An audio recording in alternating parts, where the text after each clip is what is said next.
বাংলাদেশ এবং বাংলাদেশের বাইরে পৃথিবীর বিভিন্ন প্রান্তে যে যেখান থেকে চ্যানেলই দেখছেন আপনাদের সকলকে সাদর আমন্ত্রণ তৃতীয় মাত্রা দেখবার জন্য। প্রিয় দর্শক, সাম্প্রতিক নানা বিষয় নিয়ে আলোচনার জন্য আমার সঙ্গে স্টুডিওতে রয়েছেন আমার বায়ে বসা আছেন বাংলাদেশ আওয়ামী লীগ দলীয় সংসদ সদস্য শাহাদাব আকবর এবং আমার ডানে রয়েছেন একটি বেসরকারি বিশ্ববিদ্যালয়ের আইনের শিক্ষক মোশাররফ আহমেদ ঠাকুর। স্বাগত আপনাদের দুজনকে তৃতীয় মাত্রায়। আমি শুরুতেই আলোচনা করতে চাই বাংলাদেশে এই মুহূর্তে আলোচিত তিনটে চরিত্র, সাবেক সেনাপ্রধান জেনারেল আজিজ, সাবেক পুলিশ প্রধান বেনজির আহমেদ এবং আপনার কলিগ প্রয়াত সংসদ সদস্য যিনি হত্যাকাণ্ডের শিকার হয়েছেন ভারতে গিয়ে আনোয়ারুল আজিম আনার। এই তিনটে চরিত্র বাংলাদেশের কোন চেহারার প্রতিনিধিত্ব করে বা বাংলাদেশকে তারা কিভাবে তুলে ধরছেন বলে আপনার কাছে মনে হয় মিস্টার শাহাদাব আকবর?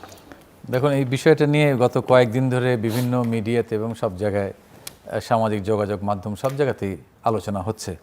প্রথম বিষয়টা হচ্ছে আমি ব্যক্তিগতভাবে মনে করি যে কেউ আইনের ঊর্ধ্বে নয়। এখন একটা একটা করে আসি। প্রথম যেটা বেনজির সাহেবের কথা আসছেন, তার নামে অনেক কিছু মিডিয়াতে আসেন, আসার পর তারপরে আমরা জানি রিসেন্টলি কোর্ট থেকে একটা অর্ডার হয়েছে তার সব কিছু ক্রোক করার জন্য, এবং এটা এখন বিচারাধীন এই প্রক্রিয়াটা শুরু হয়ে গেল। তো যে কোনো কেউ যারা ক্ষমতার অপব্যবহার করে এই ধরনের সম্পদ, যদিও এটা প্রমাণিত হওয়ার পরে তবুও আমরা যেটা জানি যে তিনি এই অনেক সম্পদ করেছেন, তো যেই করবে সেটা আইনের আওতায় আনা এবং এটা নিশ্চিত করতে পারলেই আমাদের ভবিষ্যতে এটা সবার কাছে একটা দৃষ্টান্ত হয়ে থাকবে, যাতে এই দুর্নীতি থেকে মানুষ সাহস না পায়। আমরা সেনাবাহিনীর যে সাবেক প্রধান তাকে নিয়েও কথা হয়েছে, এবং যেই বিষয় নিয়ে আসছে সেটা তদন্ত হোক। আমার তদন্ত হলে যদি সে দোষী সাব্যস্ত হয়, আমার মূল যেই কথাটা থাকবে সেটা হচ্ছে যে আমরা সমস্ত দুর্নীতি বলেন বা যে কোনো অবৈধ কার্যকলাপ যেটাই হবে সব কিছুই আমি তার বিরুদ্ধে। এবং আমরা যে রাজনীতি করি, রাজনীতিতে মূল যেটা জনগণের জন্য করা, দেশের জন্য করা, তো এইগুলো কোনো জিনিসই তো দেশের জন্য হচ্ছে না, বরঞ্চ জনগণের সম্পদের লুণ্ঠন হচ্ছে। তো এই ধরনের জিনিসটা আমি অবশ্যই আমি সবার সাথে কণ্ঠ মিলিয়ে বলতে চাই যে এই ধরনের যারা দুর্নীতি করবে বা যারা টাকা পাচার করবে বা যেটার সাথে জড়িত থাকবে তাদেরকে সবাইকে ধীরে ধীরে আইনের আয়ত্তে নিয়ে আসুন। চমৎকার বলেছেন, কিন্তু এগুলো কি হঠাৎ করে একদিনে সম্ভব? আর যদি একদিনে সম্ভব না হয় তাহলে প্রশ্ন থাকে যে রাষ্ট্রের যে নানা প্রতিষ্ঠান আছে, নানা সংস্থা আছে, তারা আসলে কি করলো? আচ্ছা, অবশ্যই আমি আপনার সাথে একমত, যেটা একদিনের বিষয় না, হয়তো অনেক দিন ধরেই তো সম্পদ যখন করবেন, আপনি ধরেন আজকে এতটুকু করলেন, তারপর আস্তে আস্তে আপনি এটা বৃদ্ধি করলেন, এবং এটা যদি হয় সেটা অনেকের জায়গায় অনেক তথ্য থাকার কথা, হয়তো সেই তথ্য সঠিক সময় সঠিকভাবে সঠিক জায়গায় প্লেস করা হয় না।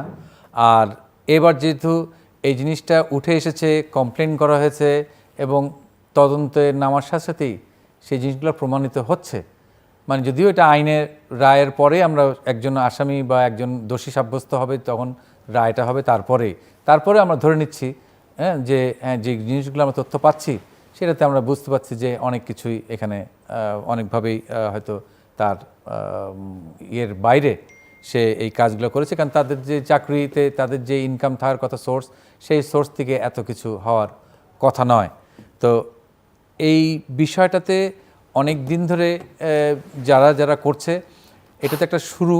আমরা যদি এটা একটু পজিটিভলি নেই যে হ্যাঁ, এই শুরুর মধ্যে দিয়ে আমরা ধীরে ধীরে যে সমস্ত বিভিন্ন জায়গাতে যে সমস্ত বিভিন্ন লোক সম্বন্ধে আমরা যেগুলো শুনতে পাই, সেটা সঠিক তদন্ত করে যদি ব্যবস্থা নেওয়া হলেই দেশটার জন্য মঙ্গলজনক হবে। আমি আসছি আবার আপনার কাছে মিস্টার মোশাররফ আহমেদ ঠাকুর। তৃতীয় মাত্রার দর্শক শ্রোতা, বাংলাদেশের টকশো উপস্থাপনার পথিকৃৎ জিল্লুর রহমান, অপর বিজ্ঞ আলোচক শাহাদাব আকবর লাবু, আপনাদের সবাইকে ধন্যবাদ। বেনজির আহমেদ সাবেক আইজিপি,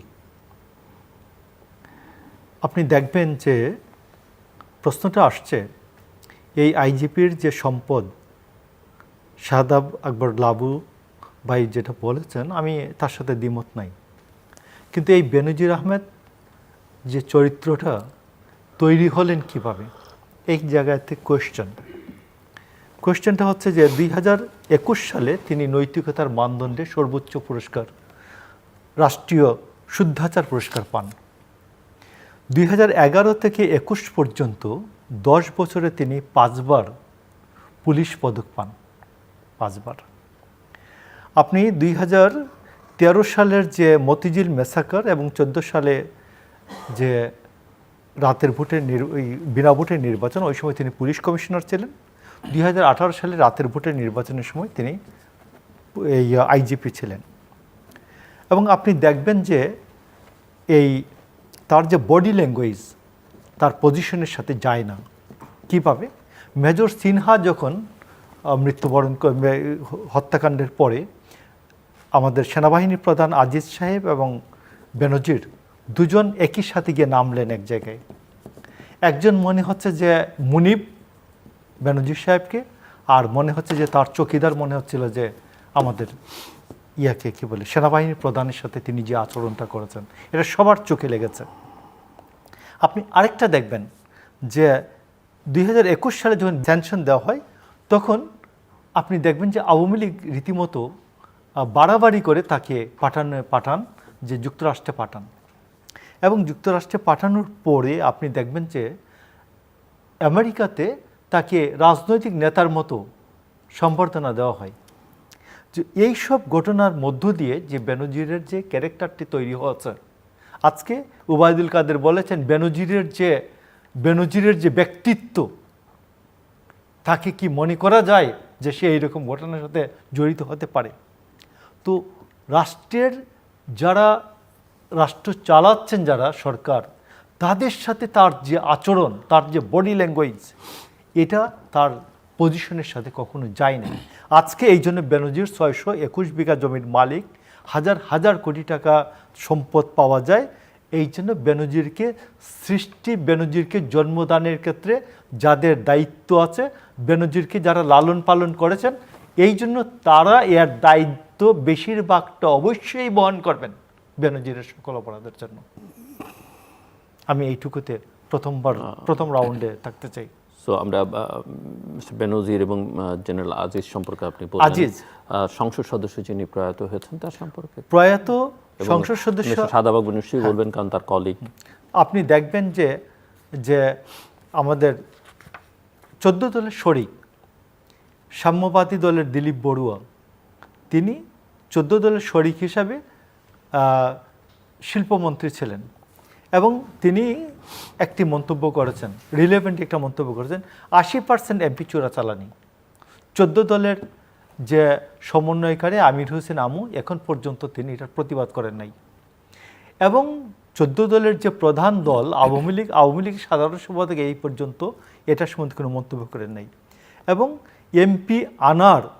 এমপি আনারের ক্ষেত্রে আপনি দেখবেন এমপি আনার, ইয়াবা বদি, এমপি পাপুল, এদেরকে যে আজকে পার্লামেন্টে আনার প্রশ্নে আওয়ামী লীগের যে অবদান, আওয়ামী লীগ যেমনি করে এই বেনজির সৃষ্টির মাধ্যমে পুলিশ বাহিনীকে মেলাইন করেছেন, ম্লান করে দিয়েছেন, ঠিক তেমনি পার্লামেন্টে নামক যে আমাদের প্রতিষ্ঠানটি, এটার প্রতি আমাদের যে প্রত্যেকের যে একটা ভাবগাম্ভীর্যতা ছিল, আমাদের শ্রদ্ধাবোধ ছিল, এটা কি আজকে এই জায়গায় ধ্বংসের জায়গায় নামিয়ে আনার প্রশ্নে ইয়াবা বদি, পাপুল এবং আনার, এদের যথেষ্ট ভূমিকা থাকবে। এবং এই লোকগুলিকে আওয়ামী লীগ নমিনেশন দিয়েছেন, এবং তারা যখন জানতেন যে বিনা ভোটের নির্বাচন করছেন, 153 জন পাস করবে, তখন এমপি আনারের মতো একজন যিনি চোরাচালানের সাথে জড়িত, আজকে একটি গণমাধ্যম বলে নাই এই পর্যন্ত যে এমপি আনার একজন ভালো মানুষ ছিলেন। তো আজকে এই এমপি আনারের মতো লোককে কেন আনলেন? 14 সালে আওয়ামী লীগের সিটিং এমপিকে বাদ দিয়ে নমিনেশন দিলেন, তাকে আব্দুল মান্নানকে বাদ দিয়ে এখানে নমিনেশনটা দিয়েছেন। তো এইখানে আমি আপনাকে বলি যে আওয়ামী লীগ, এটি আমার মনে হয় যে আওয়ামী লীগ উদ্দেশ্য প্রণোদিতভাবেই এই কাজগুলি করেছেন। এই কাজ, এই যে প্রতিষ্ঠানকে যে ধ্বংস করার যে ক্রমবর্ধমান যে একটা চক্রান্ত, বা এইটার থেকেই এটা জেনে হোক অথবা না জেনে হোক, এবং এদের যে কাজকর্ম রাষ্ট্র জানতো, এই যে বেনজির আহমেদের কাজকর্ম এটা জানতো রাষ্ট্র। আজকে আজিজ সাহেবকে আপনি দেখবেন যে গত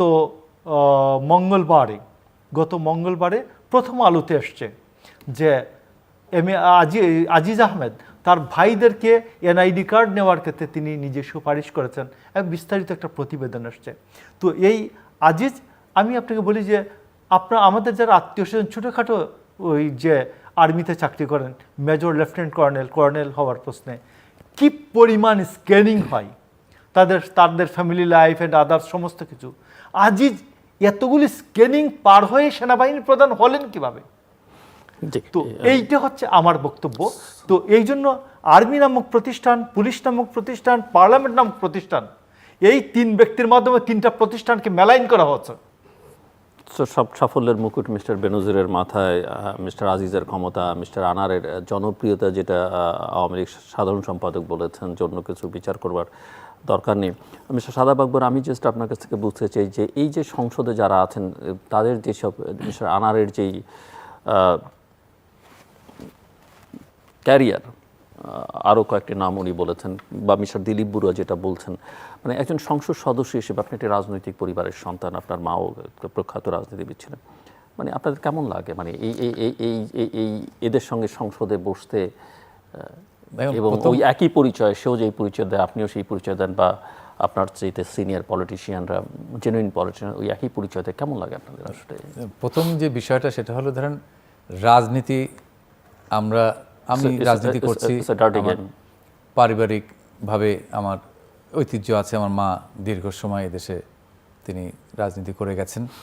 আমরা রাজনীতি বলতে যেটা বুঝি, একজন রাজনীতিবিদের কাজ হচ্ছে যে সে দেশের জন্য, দেশের জনগণের জন্য তার জীবনকে উৎসর্গ করে দিবে। এখন এই যে সংসদ সদস্য নিয়ে যে কথাগুলো আসছে, তার আগে আমি যদি অন্যভাবে বলি যে আজকে আমরা যদি বাংলাদেশের, তাহলে আমি রাজনীতিবিদ হিসেবে না, আমি একজন নাগরিক হিসেবে যদি বলি, তাহলে ধরেন আমাদের ওভারঅল বাংলাদেশের যে একটা কিন্তু সামাজিক অবক্ষয় ঘটেছে, নৈতিকতা বলে যেই বিষয়টা, সেটা মনে হয় জনগণ বা মানুষজন আস্তে আস্তে বোধহয় এগুলোর থেকে একটু ভুলে যাচ্ছে। সবাই মনে হচ্ছে দৌড়াচ্ছে হলো অর্থের পিছনে, বা সেইখানে নীতি নৈতিকতা কোনো কিছু থাকে না। সেই যেরকম দেখেন প্রতিটা স্তরে, আমি বলবো না যে ধরেন যদি বলা হয় রাজনৈতিকভাবে যখন আসবে তখন বলবে যে এই সরকারের সময়, সব সময় যদি আমরা দেখি যে দীর্ঘ সময় ধরে এটা যে প্রতিটা স্তরেই দেখা যায় যে যার যেই জায়গায় আছে সে সেই জায়গায় সুযোগ পেলে যে দাম বাড়াতে হয় 5 টাকা, সে বাড়ায়, সে আপনার অনৈতিক কাজটা করবে।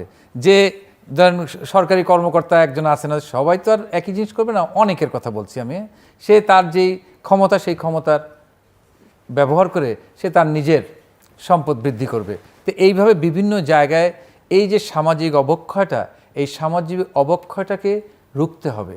সামাজিক অবক্ষয়টা যদি আমরা রুখতে ব্যর্থ হই, তাহলে আজকে আগামী দিনের যারা প্রজন্ম, আমরা যত কিছুই করি না কেন, আগামী দিনের জন্য প্রজন্মদের জন্য আরও অনেক কঠিন হয়ে যাবে।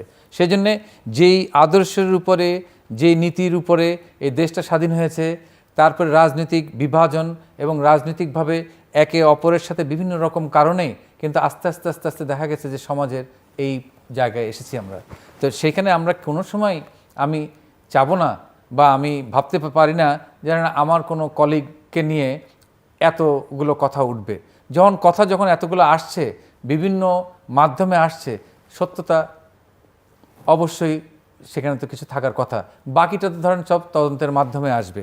কিন্তু আমি কোনোভাবেই আমরা এটাতে চাবো না যে যেন সংসদ সদস্যরা তাদের যে দায়িত্ব, সেই দায়িত্বটা রাখতে হলে, মানে বজায় রাখতে হলে আপনার এই ধরনের যদি কার্যকলাপ একজনের নামে যদি এগুলো আসে, সেগুলা পুঙ্খানুপুঙ্খরূপে এগুলা বিচার বিবেচনা করার সময় হয়েছে। দেখা দরকার যে একজনের ব্যাকগ্রাউন্ড কী, এবং তার, কারণ অনেক সময় আমরা দেখি যে একটা ঘটনা ঘটে যাওয়ার পর তারপরে অনেকগুলো জিনিস প্রকাশিত হতে থাকে।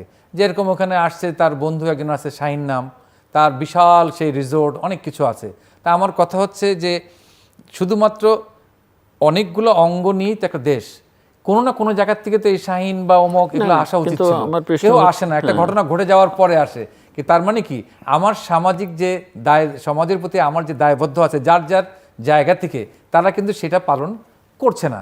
অনেক সময় দেখা যায় যে ধরেন একটা জায়গায় একটা কাজ হচ্ছে, তা আমরা দেখতে পাচ্ছি যে এই কাজটা যখন হচ্ছে, কাজটা সঠিকভাবে হচ্ছে না, কিন্তু যখন সাংবাদিক বলেন বা বিভিন্ন জায়গায় বলেন, নেতাকর্মী হোক বা প্রশাসনিকভাবে হোক, যখন বলি তখন দেখা যায় সবাই কিন্তু চুপ হয়ে বসে আছে, হয়তো ওইটা নিয়ে কোনো কথা বলছে না, কিন্তু সচক্ষে দেখতে পাচ্ছি যে ঠিক মতন হচ্ছে না।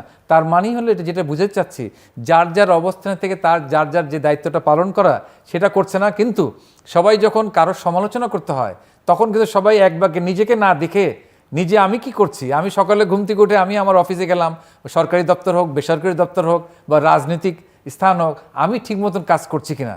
কিন্তু সবসময় দেখা যায় দোষ যখন আমি কারো খুঁজবো, ওই একজনের পিছনে সবাই লাগলাম, কিন্তু আমি যে নিজে এই অপরাধটা করলাম বা আমি যে এই অনৈতিক কাজটা করছি সেটার থেকে কীভাবে বিরত থাকা যায়। সেজন্য এইখানে কিন্তু সবার একটা এই সামাজিক যেটা আমি বললাম, সমাজের যে অবক্ষয়, এই অবক্ষয়টা কিন্তু সবার জন্যই এটা চিন্তার বিষয়, এবং সেটার থেকে কীভাবে আমরা বেরিয়ে আসতে পারি, সমাজটাকে সুন্দরভাবে একটা সঠিক ধারায় নিতে পারি, সেটার জন্য সবাই যার যার স্থানে থেকে তার কাজ যদি তারা সঠিকভাবে করে, তাহলে আমার মনে হয় যে আমরা সামনে একটা সুন্দর সমাজটাকে আরও সুন্দর পথে নিতে পারবো। মিস্টার ঠাকুর। জি, আমি আপনাকে একটা কথা বলি, যে সেটা হচ্ছে যে একজন সরকারি কর্মকর্তা প্রতি বছর তিনি তার ডিপার্টমেন্টে তার বার্ষিক সম্পদের হিসাব দেন, গেল এক। 2 নম্বর, তিনি ট্যাক্স ফাইল জমা দেন, সেখানে উনি তো একজন বড় কৃষিবিদ, বড় ব্যবসায়ী মানুষ, তো সেখানে আমরা সম্পদ বিবরণী দেই ট্যাক্স ফাইলের 10BB মনে হয় 10Bতে। তো সেইখানে আপনি দেখবেন যে বেনজির আহমেদ 2021 সালে তিনি সর্বোচ্চ ট্যাক্স পেয়ার হন। তো গভর্নমেন্ট কি এটা তার নজরে আসে নাই যে একটা সরকারি কর্মকর্তা কিভাবে সর্বোচ্চ ট্যাক্স পেয়ার হয়? এখানে তো কোথাও তো তাকে 11 সাল থেকে 21 সাল পর্যন্ত কেউ তাকে থামতে বলে নাই, থামো। এটার কারণ কি? এটার কারণ হচ্ছে যে সে বাংলাদেশের এই 3টা বিতর্কিত নির্বাচনকে সে ডিল করেছে, বিশেষ করে 18কে তো সে ডিল করেছেনই তিনি, এবং সেখানে সরকারি কর্মকর্তাদের যেভাবে ক্রয় বিক্রয় করা হচ্ছে এটার মাধ্যম ছিলেন বেনজির, এবং তার হাত দিয়ে শত কোটি হাজার কোটি টাকা লেনদেন হয়েছে। এই জন্য আমি আপনাকে বলি, তিনি শত কোটি হাজার কোটি টাকার মালিক। আজকে যতক্ষণ পর্যন্ত এই চোখের মণি চোখের বালিতে পরিণত না হচ্ছেন, ততক্ষণ পর্যন্ত এটা সামনে আসে নাই। এখন সামনে আসছে, তিনি চোখের মণি থেকে চোখের বালিতে পরিণত হয়েছেন কোনো না কোনো কারণে। তো এই জন্য আমি আপনাকে বলি যে আপনি কি এটা মনে করেন বা বিশ্বাস করেন যে তিনি ইতিমধ্যেই বালিতে পরিণত হয়েছেন, চোখের বালিতে? আমার আইডিয়া যে থিওরি দুটা। আমার বন্ধুর বন্ধু তিনি বন্ধু, শত্রুর বন্ধু তিনি শত্রু। তো ঘটনাটা তো এইভাবেই হয়েছে, কোনো না কোনো জায়গা থেকে কোনো তো ঝামেলা একটা বেঁধেছে। এবং আর না হলে আপনি দেখবেন যে একটি পত্রিকা, নামটা বলি, কালের কণ্ঠ, অসুবিধা কি? কালের কণ্ঠ একেবারে দলিল নাম্বার সহ, দাগ খতিয়ান সহ একবার সমস্ত কিছু দিয়ে দিল, আবার ব্যাংকের হিসাব ইয়ার কি বলে অ্যাকাউন্ট নাম্বার সহ। আপনি কি মনে করেন যে একজন সাংবাদিক গেলেই ব্যাংক অ্যাকাউন্ট নাম্বার দিয়ে দেয় না? তো এটা কেউ না কেউ বহুদিন ধরে কাজ করছিলেন, এখন যখন চোখের মণি চোখের বালিতে পরিণত হচ্ছে, তখন জাস্ট ওই জায়গাতে জায়গা মতো দিয়ে দেওয়া হচ্ছে যে এটা প্রকাশ হয়ে সামনে চোখে আসছে। আপনি দেখবেন যে একজন ডিআইজি শিমুল, বাড়ি হচ্ছে গোপালগঞ্জ, তো তার সম্বন্ধে আলোচনা আসছে। 2014 সালে ডিআইজি শিমুল সম্বন্ধে একবার হয়েছিল, তো দুদকে একটা নালিশ করেছিলেন কে, এবং দুদক তখন তাকে ধুলাই সার্টিফিকেট মানে ক্লিনিং সার্টিফিকেট দিয়ে দিয়েছে। এখন ডিআইজি শিমুলের সম্পত্তির পরিমাণ শত কোটি টাকার উপরে আবার আসছে আলোচনায়। তো এইরকম ডিআইজি শিমুল দেখা যাবে অন্তত 200 আছে পুলিশে। তো এবং বেনজিরের পরিমাণও বেশ কয়েকজন পাওয়া যাবে। তো আজকে আওয়ামী লীগ বলছেন, সাধারণ সম্পাদক বলছেন যে আমরা এদের দায়িত্ব নিব না। দায়িত্ব নেবেন না কেন? দায়িত্ব নেবেন না কেন? শুদ্ধাচার পুরস্কারের সময় আপনি দেন নাই, আপনি জেনে শুনে দেন নাই। আপনি 5 বার পুলিশ পদক দেওয়ার সময় আপনি জেনে শুনে পুলিশ পদক দেন নাই, আপনি তো দিয়েছেন। আপনি এই ওসি প্রদীপ কত 403টা খুন করেছে। ওসি প্রদীপের যখন এই যে খুনের জায়গা যখন পরিদর্শন করতে গিয়ে বেনজিরের যে গ্যাস্টার, এটা দেখেন নাই তখন? তো এই জন্য আমি আপনাকে বলছি যে আজকে একদিনে তো এটা বেড়ে ওঠে নাই। একদিনে যেমন সাজেদা চৌধুরী বেড়ে ওঠেন নাই, ওনার মা সাজেদা চৌধুরী, আজ পর্যন্ত সাজেদা চৌধুরীর ব্যক্তিগত জীবন, অর্থনৈতিক জীবন নিয়ে কেউ কোনদিন কোয়েশ্চেন করেছে? আমরা করেছি কোনোদিন কোয়েশ্চেন? কোনোদিন করি নাই। রাজনৈতিকভাবে আমাদের ভিন্নতা থাকতে পারে, দ্বিমত থাকতে পারে, দর্শনের ক্ষেত্রে আমরা ভিন্নতা থাকতে পারে, কিন্তু ওনার ব্যক্তিগত জীবন, অর্থনৈতিক জীবন নিয়ে তো কোনদিন কোনো কেউ কোয়েশ্চেন করি নাই, কোনোদিন করি নাই। যথেষ্ট শ্রদ্ধার সাথে নামটা উচ্চারণ করি। তো সেই জন্য আমি আপনাকে বলি যে আজকে এটাকে মেলাইন করার যে প্রক্রিয়াটা, এই পার্লামেন্টকে মেলাইন করে দেওয়া, পুলিশকে মেলাইন করা, প্রতিষ্ঠানকে ধ্বংস করার যে খেলাটা, এই জন্য আমি বহুদিন বলেছি, আপনার কেন মনে দিয়ে একবার বলেছি যে আওয়ামী লীগ নামক রাজনৈতিক দলটি ক্ষমতায় নাই, ক্ষমতায় আছে একটা গোষ্ঠী। সো মিস্টার সাদা বাবু, তাহলে কি ব্যাপারটা এই দাঁড়াচ্ছে যে শুধুমাত্র ক্ষমতায় টিকে থাকবার জন্য এই ধরনের গোষ্ঠী, চক্র, ব্যক্তি, এদেরকে আসলে লালন পালন করতে হচ্ছে? এবং আরও উদাহরণ যদি আমরা টানি, যেমন ধরেন জেনারেল আজিজের স্যাংশনের খবর যেদিন আসলো, একই দিনে ডয়চে ভেলেতে আমরা আরেকটা রিপোর্ট দেখলাম।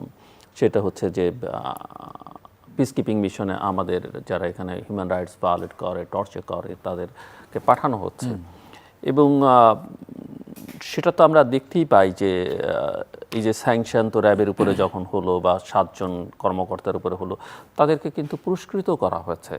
বরং যেটা উচিত, অনেকেই মনে করেন যে আসলে এগুলো ইনভেস্টিগেট করে, হ্যাঁ, নির্দোষ প্রমাণিত হলে নির্দোষ আপনি সার্টিফিকেট দেন, দোষী হলে সবাই হয়তো দোষী না, কেউ বেশি কম বা কেউ না, তাকে শাস্তি দেন। কিন্তু সেই জিনিস তো দেখা যাচ্ছে না। আসলে দেখেন, যদি আমরা প্রথমে এবং এগুলো তো শেষ পর্যন্ত দেশের ভাবমূর্তিও ক্ষুণ্ণ করে। যেমন একজন আনার একজন বধূ কিন্তু আপনার ভাবমূর্তিও ক্ষুণ্ণ করে। এবং কেউ যদি মনে করে যে আপনি ওরকম, আপনি অবাক হতে পারবেন, মানে অবাক হওয়ার কিছু থাকবে না। আপনি বলতে আমি আপনাকে বুঝতে পারছি। এখন যেরকম আজিজ সাহেবের কথা বললেন, যেটা বললেন, যদি তার বিরুদ্ধে যেটুকুলো যেই ইয়েগুলো আসছে সেটা তো তদন্ত প্রয়োজন। তদন্ত করে যদি সেটা প্রমাণিত হয়, তাহলে যে অন্যায় করবে সেই অন্যায়ের জন্য সেই ব্যক্তি নিজে দায়ী থাকবে। এটা কিন্তু জেনারেল আজিজের ভাইরা, তাদের সম্পর্কে সাধারণের মধ্যে যে পারসেপশন এবং যে তাদের ক্রিয়াকর্ম, তাদেরকে তো স্বয়ং রাষ্ট্রপতি ক্ষমা প্রদর্শন করেছেন। তো সেগুলো নিয়ে তখন তো পত্রপত্রিকা কিন্তু লেখা হয়েছে, লেখা হয়নি তা না।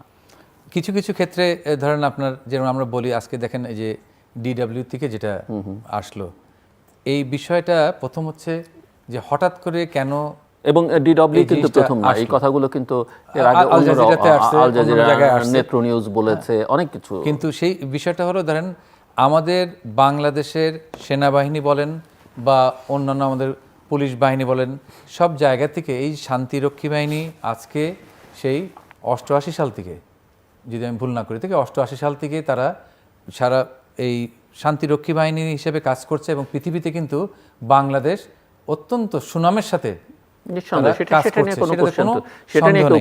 আমার কথাটা হলো, হঠাৎ করে যে জিনিসটা আসলো, যদি কোনো ব্যক্তি বিশেষ কোনো কিছুর সাথে জড়িত থাকে, সেই জিনিসটা তদন্ত হওয়ার পর তদন্ত করবে হলো একটা হলো যে যারা জাতিসংঘে কাজ করছে, জাতিসংঘ সেই তদন্তটা করতে পারে যে এই লোক সম্বন্ধে যখন আমি এইটা আমরা জানতে পেরেছি, আমরা তদন্ত করে দেখছি যে এটা সঠিক না।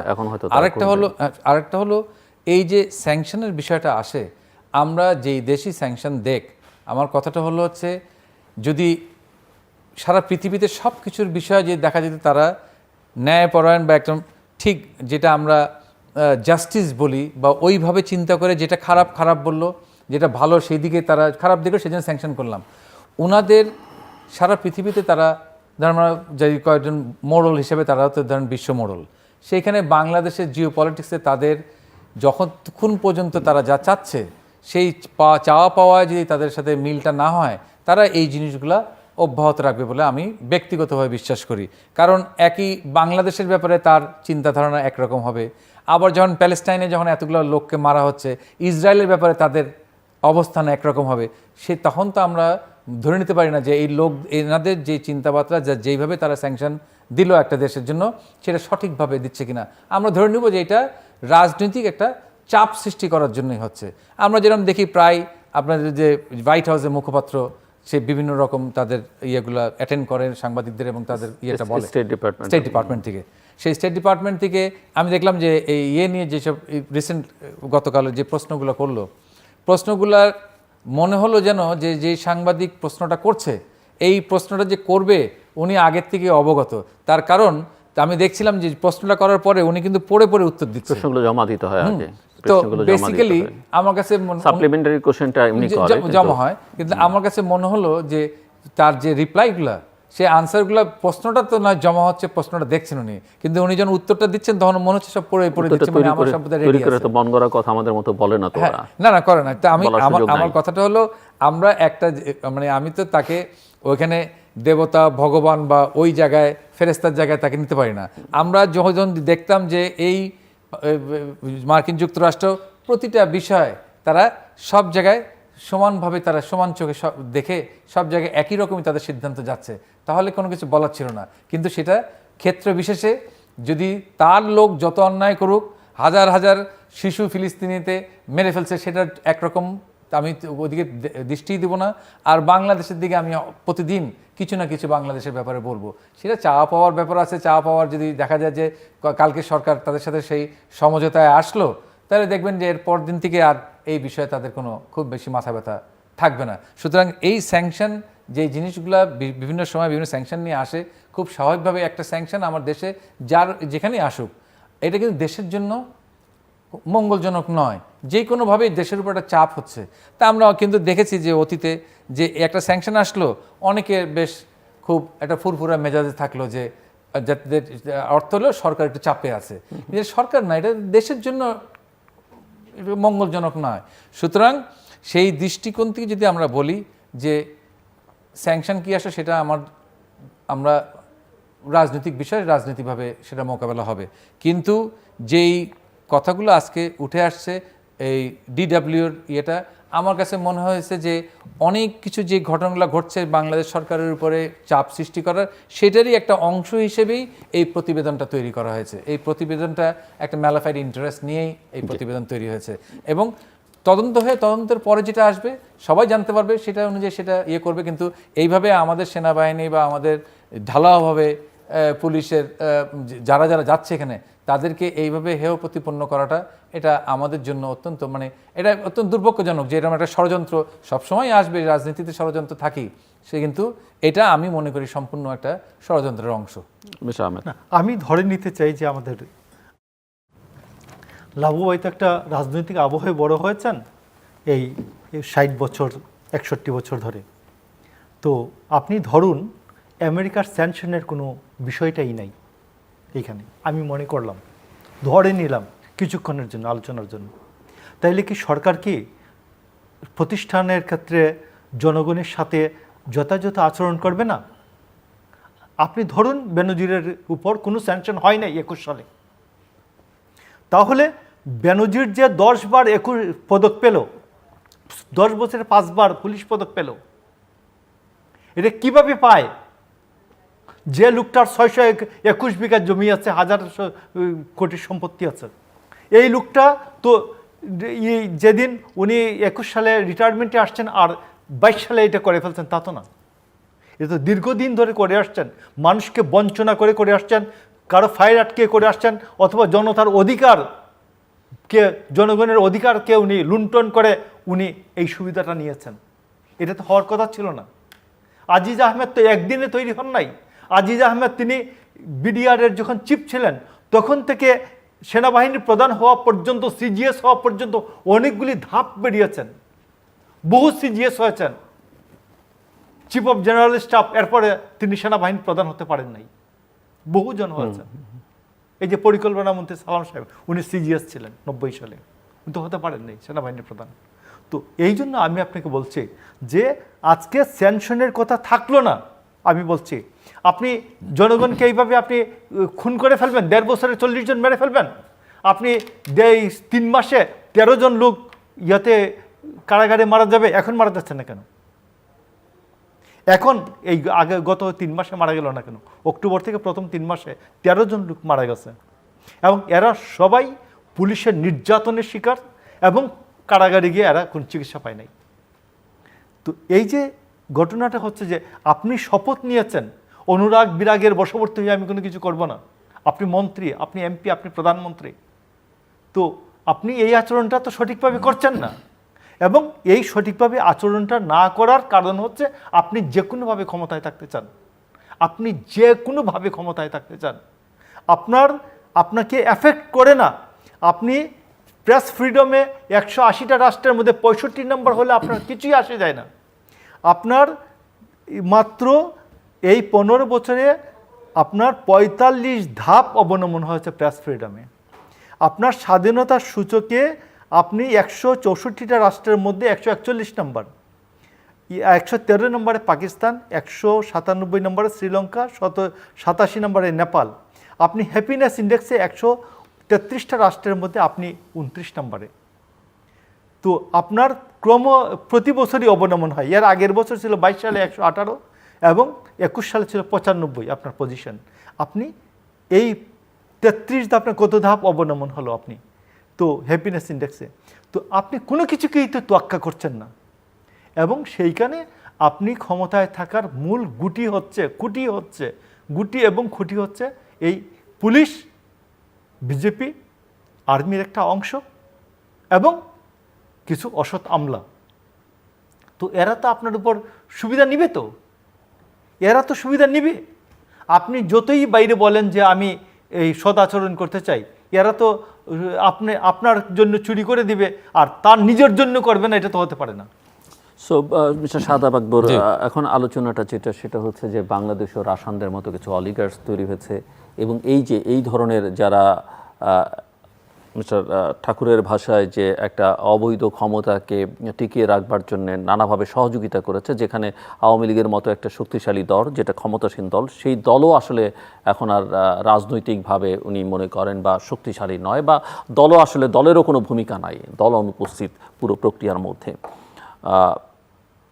কিন্তু দেশের অর্থনীতি চরম সংকটের মধ্যে, মানুষ সাফার করছে, আপনি কি বলবেন? প্রথম হচ্ছে যে গণতন্ত্র আমাদের মূল, যেটা আমরা গণতন্ত্রে বিশ্বাস করি, এবং গণতান্ত্রিক যে প্রক্রিয়াটা সেটা যাতে সঠিকভাবে এগিয়ে যায় সেইটাইতেই বিশ্বাস করি। কারণ গণতন্ত্রের কথা বলবো যখন, গণতান্ত্রিক প্রক্রিয়াটা সেটা অব্যাহত থাকতে হবে। এখন যেই বিষয়টা উনি আনলেন সেটা হলো যে এই যে ধরেন সব কিছু ভুলে সরকার ক্ষমতা টিকে থাকার জন্য যা করার তাই করে, এবং এদের সব সহযোগিতা নিয়ে করছে। এই বিষয়টা আমি ওনার সাথে একমত হতে পারবো না কোনোভাবেই। তার কারণ হলো আমাদের গণতন্ত্রের কথা যদি বলি তাহলে, এবং সরকার পরিবর্তনের প্রশ্ন যখন আসবে, তখন কিন্তু আপনার মূল যে শক্তি সেটা কিন্তু জনগণ কাছে যেতে গেলে বা জনগণের যেটা রায় পেতে গেলে নির্বাচনের মধ্য দিয়েই সেই রায়টা আসবে, ক্ষমতার পরিবর্তন হবে। এটা হলো স্বাভাবিক প্রক্রিয়া, যেটা গণতন্ত্র বলি। তাই যদি হয়ে থাকে, তা আমার কথাটা হলো যে ওনাদের এই যে তাদের বিভিন্ন দলগুলো মিলে, বিরোধী দল বা রাজপথের দল যারা আছে, তারা যদি এরকমই একটা অবস্থা হতো, তাহলে তাদের নেতৃত্বে কোথাও দুর্বলতা আছে হয়, অথবা তাদের সাথে জনগণ নেই। কারণ তারা বারবার যখন দেখেন জনগণের কথা বলে, যে জনগণের পক্ষ নেয়, আমরা অনেক সময় দেখছি, এই গতকাল না গত পরশুদিনও বলে 95% জনগণ বিএনপির পক্ষে, 5% আওয়ামী লীগের পক্ষে, এরকম কথাও শুনেছি। এই 95% দরকার নাই। আপনি যদি 80%, 70%, 60% হতো, তাহলে তো গণ অভ্যুত্থান অনেক আগে হয়ে যাওয়ার কথা। এবং বাংলাদেশে যে সবসময় ধরেন গণ অভ্যুত্থান হয় না, ধরেন জনগণ কিছু বলছে না, কিন্তু ঘটনাগুলো ঘটছে। সেটাকে আপনি সমর্থন করবেন? আমি পুরোপুরিভাবে তো বিএনপি কিছু যেখানে করলো না, অন্যায় হবে, কারো কিছু যেখানে মানুষের কাছে অন্যায় হবে বলবেন। সেই অন্যায়ের হয় মানুষ এমনি নির্জীব বলে না, অথবা মানুষ প্রতিবাদ করে না, কিন্তু ঘটনাগুলো না না জনগণ সবসময় জনগণ ইয়ে করে না তা ঠিক না। জনগণ ধরেন সবসময়- যে কোনো কারণেই হলো না, না। আমার কথাটা হচ্ছে যে আমি একটা অন্যায় করছি, অন্যায়কে আমি প্রশ্রয় দেব না, আপনি দুর্নীতিকে দেখছেন, প্রশ্রয় জানেন হোক। উনি সঙ্গে আছে, উনি কোনো প্রতিবাদ করছেন না, আপনি সেটা কি মেনে নেবেন? না না, আমার কথা হলো যে যার যার অবস্থানে থেকে তার তো সেই জায়গায় যদি অন্যায় চলতে থাকে এবং যখন যদি এরকমই হয় যে মানুষের নাভিশ্বাস উঠেছে, তখন কিন্তু সবাই কিন্তু সোজা হয়ে শক্ত হয়ে দাঁড়াবে এবং প্রতিবাদ করবে। আমার কথাটা হচ্ছে সেটা যদি হতো তাহলে এই সরকার আবার নির্বাচনে, যেন আমরা মনে করি যে গত যে জানুয়ারি 7 তারিখ যে নির্বাচনটা হয়েছে অত্যন্ত সুষ্ঠু এবং অংশগ্রহণমূলক একটা নির্বাচন হয়েছে, আরও সুন্দর হতো যদি যারা রাজপথের বিরোধী দল তারা যদি সেইটাতে অংশগ্রহণ করত। আর যেহেতু তারা করে নাই, সুতরাং তারপরেও যেভাবে নির্বাচনটা হয়েছে সুন্দরভাবে এক সুষ্ঠু নির্বাচন হয়েছে। আর দ্বিতীয় যে জায়গাটায় আপনি আসলেন যে অর্থনৈতিক যে অবস্থা, হ্যাঁ অবশ্যই আমার মাননীয় প্রধানমন্ত্রীও বলেছেন, সরকার বলছে, আমরা সবাই নাগরিক, আমরাও জানি যে এখন বর্তমানে অর্থনৈতিকভাবে আমরা চাপে আছি।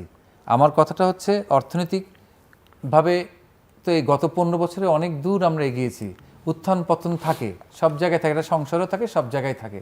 সুতরাং এখন যেই চাপে আছি, এই চাপ থেকে যে আর বেরোতে পারবো না এমন তো কোনো কথা নাই। সঠিক নেতৃত্ব আছে বলেই আমি বিশ্বাস করি, এবং এই সঠিক নেতৃত্ব আশা করি যে এই যে আজকে যে চাপটার ভিতরে আছি, এই চাপ থেকে আমরা চাপ মুক্ত হয়ে আমরা ধীরে ধীরে আবার এগিয়ে যেতে সক্ষম হব। মিস্টার মোশাররফ আহমেদ ঠাকুর, আমি আপনাকে বলি যে আজকে দেখবেন যে আজকে এবং গতকালকে সামাজিক যোগাযোগ মাধ্যমে একটা ছোট্ট সেন্টেন্স, বাক্য ঘুরে বেড়াচ্ছে, খুব পপুলার। সেটা হচ্ছে, চাকরের সম্পদ দেখলে মালিকের সিন্ধুকের গভীরতা টের পাওয়া যায়। একজন ডাক্তার আব্দুল নূর তুষার, নামটা বলি, অসুবিধা কি, আব্দুল নূর তুষারের একটা পোস্ট প্রচুর লোকজন শেয়ার করছে, হাজার হাজার শেয়ার, এবং আবার কেউ কপি করে দিচ্ছেন, তারটা পোস্ট লিখে দিচ্ছেন। তো এই যে চাকর বাকরের সম্পদ, যারা মালিক আর কি, রাষ্ট্রের মালিকানা, আপনি তো রাজনীতি বিজ্ঞানের ছাত্র, আমার 7-1 সংবিধান 7-1 বলছে এই রাষ্ট্রের মালিক জনগণ। 11 অনুচ্ছেদ বলছে এই মালিকানা প্রয়োগ করবে প্রতিদ্বন্দ্বিতাপূর্ণ নির্বাচনের মাধ্যমে। আর 152 অনুচ্ছেদের ব্যাখ্যায় বলছে রাজনৈতিক দল এমন একটি অধিসংঘ যে অধিসংঘের মাধ্যমে জনগণ তার রাজনৈতিক দর্শন চর্চা এবং প্রতিফলন করে, চর্চা করে এবং প্রতিফলন করে। তাহলে আপনি বলুন যে সাদাব আকবর লাভুভাই যেটা বললেন, এই 3টা অনুচ্ছেদকে একসাথে পড়লে 7ই জানুয়ারি নির্বাচন আদৌ কি কোনো নির্বাচন? সংবিধান অনুযায়ী এটা কোনো নির্বাচনের মধ্যেই পড়ে না। তো এই জন্য আমি আপনাকে বলছি যে আজকে যে চাকর 11 অনুচ্ছেদ অনুযায়ী রাষ্ট্রের মালিকানা অর্পণ না হলে তারা গ্রহণ করেছেন, জনগণের মালিকানাটা তারা গ্রহণ করছেন। এবং এই মালিকানাটা কিভাবে, মালিকানা অনুযায়ী যারা চাকর হওয়ার কথা রাষ্ট্রের, এদের 1000 কোটি টাকা সম্পদ, তাইলে মালিকের পজিশনটা কি, মালিকের সম্পদ কত? আজকে জনগণ এটা কোয়েশ্চেন করছে। তো এই জন্য আমি আপনাকে বলছি যে আজকের গত বুধবারের পত্রিকায় দেখবেন। এখন কি আপনি আসল মালিকের কথা বলছেন না নকল মালিকের কথা বলছেন, সেটা তো আরেকটা। তুমি নির্বাচনের মাধ্যমে যে মালিকানা প্রতিষ্ঠা, মালিক তো জনগণ, রাষ্ট্রের মালিক তো জনগণ। রাষ্ট্রের মালিকানা অর্পণ করে এই 11 অনুচ্ছেদ অনুযায়ী প্রতিদ্বন্দ্বিতাপূর্ণ নির্বাচনের মাধ্যমে সংসদের কাছে, এবং সংসদের একটি পার্লামেন্ট, একটি ক্যাবিনেট থাকে, কিচেন ক্যাবিনেট থাকে অ্যান্ড আদার্স। আপনি দেখবেন যে আজ বুধবারে প্রথম আলোতে GM কাদের একটা প্রবন্ধ লিখেছেন। প্রবন্ধটা লিখেছেন তিনি বিদ্যুতের দাম সম্পর্কে, যে 13 বার দাম বৃদ্ধি করা হচ্ছে। এটা নিয়ে উনি বলেছেন 2010 সালে 2 বছরের জন্য একটা ইন্ডেমনিটি দেওয়া হয়। 2012 সালে এটা 2 বছরের জন্য আরও বৃদ্ধি করা হয়। 2014 সালে আরও 4 বছরের জন্য বৃদ্ধি করা হয়। 2018 সালে আরও 3 বছর এবং 2021 সালে 5 বছর, মানে 2026 সাল পর্যন্ত এই ইন্ডেমনিটি দিয়ে দেওয়া হয়। এবং তিনি দেখিয়েছেন যে গত বছর 2023 সালে 151টি বিদ্যুৎ কেন্দ্রের মধ্যে 168টি বিদ্যুৎ কেন্দ্র মাত্র 10% উৎপাদন করেছে। 100% সে বিল নিয়েছে। 10% উৎপাদন করে সক্ষমতা 10% উৎপাদনে গিয়েছে, আর 100% ক্যাপাসিটি চার্জ নিয়েছে। সরকার 39,604 কোটি টাকা ভর্তুকি দিয়েছে, তার মধ্যে 32,000 কোটি টাকা ক্যাপাসিটি চার্জ দিয়েছে। শুধু 1 বছরে ক্যাপাসিটি চার্জ 32,000 কোটি টাকা, মানে ভর্তুকির 81% ক্যাপাসিটি চার্জ গিয়েছে। এইটা আওয়ামী লীগের নিজস্ব লোকজন যারা, তাদেরকেই তো বিদ্যুৎ কেন্দ্র দেওয়া হচ্ছে। তো আজকে এই 81% কে পেল? এই বিদ্যুৎ কেন্দ্রের মালিকরা। তো আজকে কৃষক এই ভর্তুকির কোনো ভাগ পেল না, জনগণ ভাগ পেল না। তাহলে এই সরকারটা কার সরকার? এই সরকারটা একটি মাফিয়াদের সরকার। এই মাফিয়াদের সরকার, আমি আপনাকে বলি, জনগণ এখন, হ্যাঁ, সুহার্দ অনেক বছর ক্ষমতায় ছিলেন, হুসনি মুবারক অনেক বছর ক্ষমতায় ছিলেন।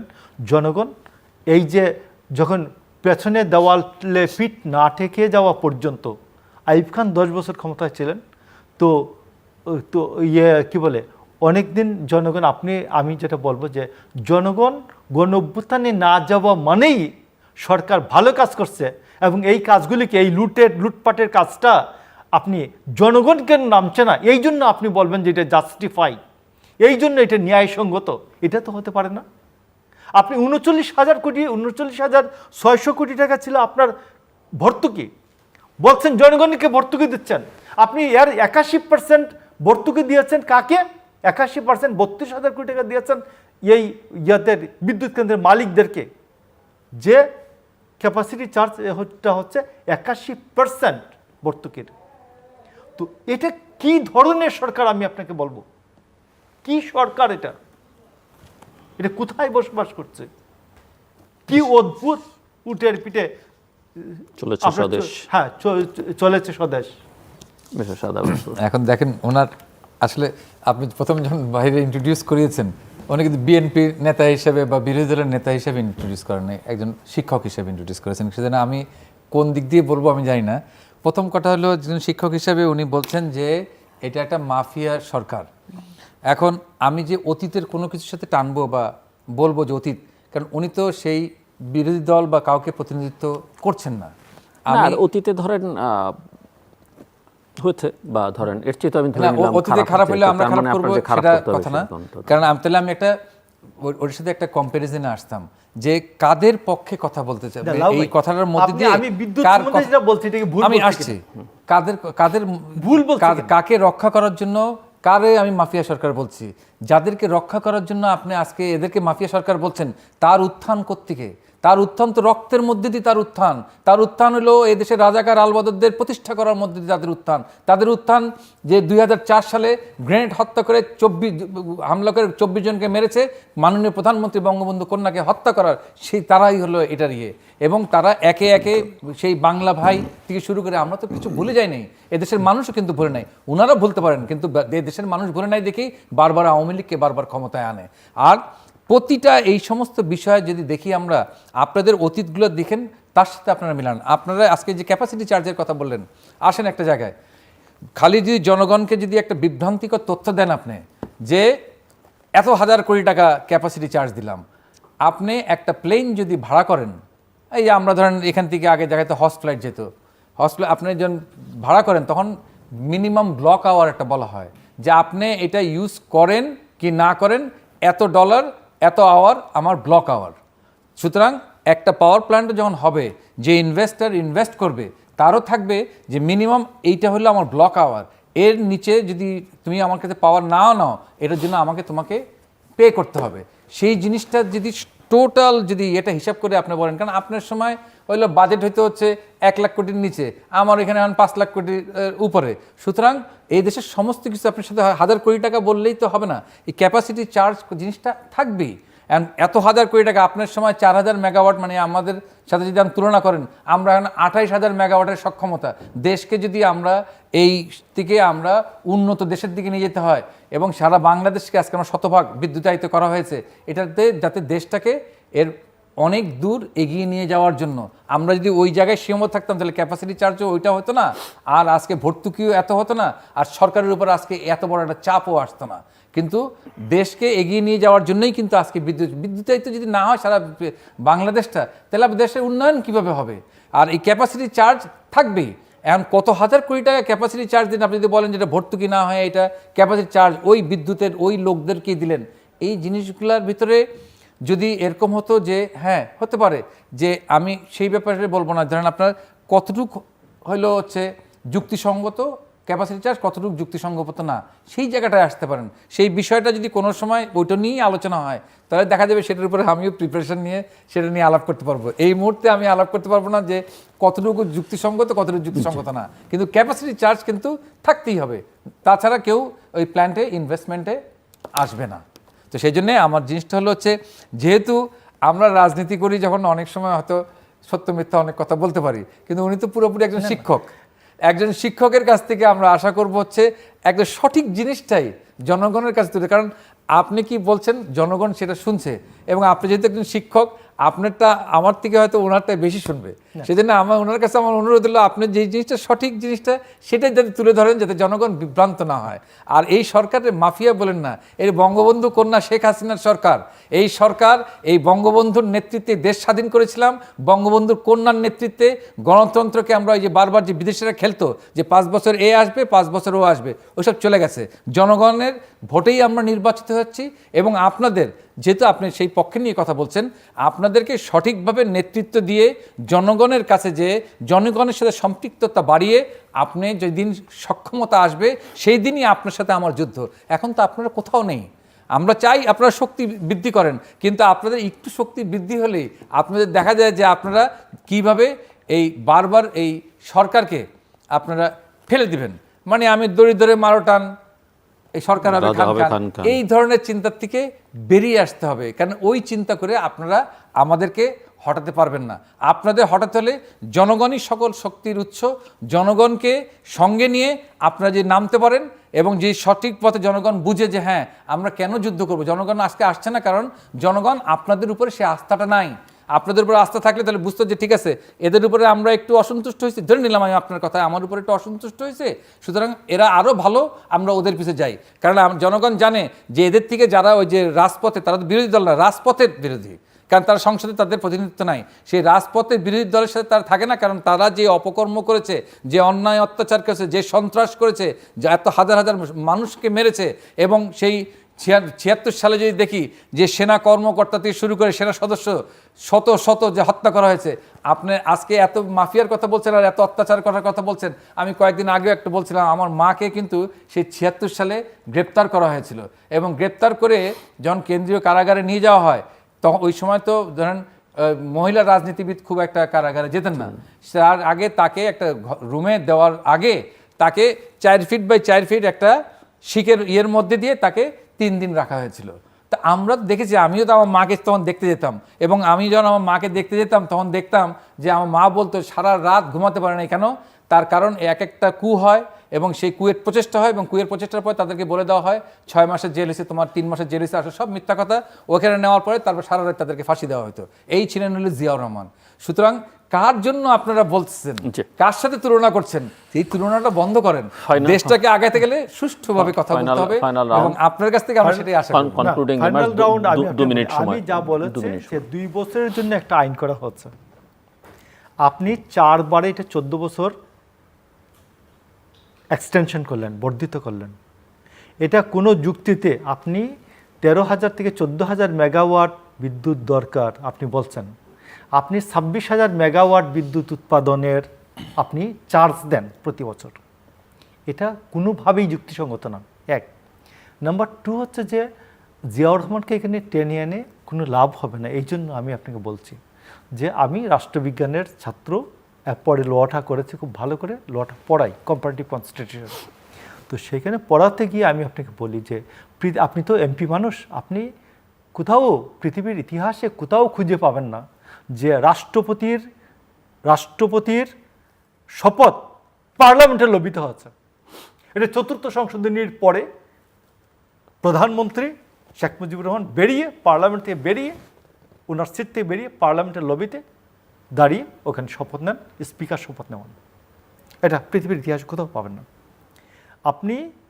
আমি আপনি বলছি এটা গল্প না, এটা বিএনপি লোকজন তো গল্প বলে যাবে, আমি গল্প বলছি না, কিন্তু আপনি কোথাওই পাবেন না যে এই আইন বলে ধরিয়ে নেওয়া হইবে বঙ্গবন্ধু শেখ মুজিবুর রহমান যেন সরাসরি জনগণের ভোটে রাষ্ট্রপতি হিসাবে নির্বাচিত হইয়াছেন, এবং তিনি ওই আইনটার পরে 8 মাস জীবিত ছিলেন। 8 মাসের মধ্যে কিন্তু উনি একটা প্রেসিডেন্ট নির্বাচন করার জন্য উদ্যোগ পর্যন্ত গ্রহণ করেন নাই। তো আপনি জিয়াউর রহমানকে টেনে এনে লাভ কি? আপনি জিয়াউর রহমানকে টেনে আনবেন, আপনি ইতিহাস, আপনি গল্প বলবেন। আমি বলতেছি, আমি যেটা বলছি আমি বইয়ের রেফারেন্স বলি, উনি নিজেও এটা পড়েছেন মাস্টার্সে, যে বাংলাদেশের সংবিধান ও সাংবিধানিক আইন ব্যারিস্টার আব্দুল হালিমের বইটা পড়ানো হয়, আমাদের জাহাঙ্গীরনগরে পড়ানো হয়, ঢাকা বিশ্ববিদ্যালয়ে পড়ানো হয়, ইংরেজিতেও পড়ে বাংলাতেও পড়ে, দুইটাই বই আছে, একই বইটা বাংলা ইংরেজিতে আছে।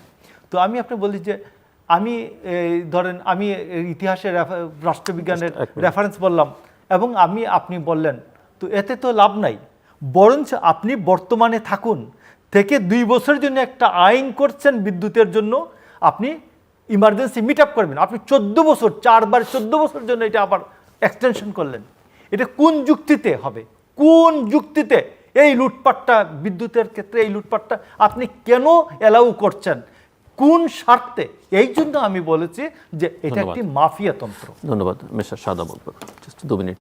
দেখুন, আমরা এই যে বিতর্কগুলো নিয়ে দেশ চালাচ্ছে আওয়ামী লীগ সরকার।